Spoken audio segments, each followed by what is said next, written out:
শিশুদের খাবারের তালিকা অন্যদের তুলনায় সবসময় ভিন্ন হয়, কারণ শিশুদের হজম ক্ষমতা থেকে শুরু করে তাদের সবকিছুই বড়দের চেয়ে আলাদা।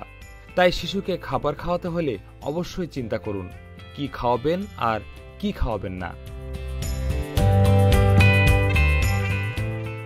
অনেক সময় শিশুর আবদার বা আদরের কারণে ক্ষতিকর অনেক খাবার আমরা তাকে খাইয়ে থাকি, কিন্তু মনে রাখবেন শিশুর জন্য যা ক্ষতিকর তা কখনই খাওয়ানো যাবে না।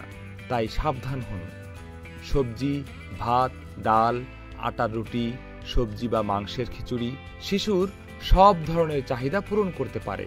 তাই নিশ্চিন্তে শিশুকে এসব খাওয়াতে পারেন।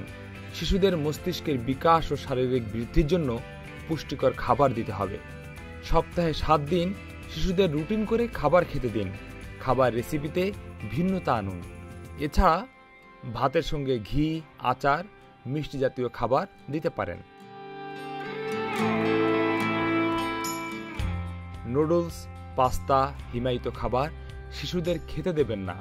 কেক, পুডিং, পায়েস এসব খাবার বাসায় তৈরি করে খাওয়াতে পারেন।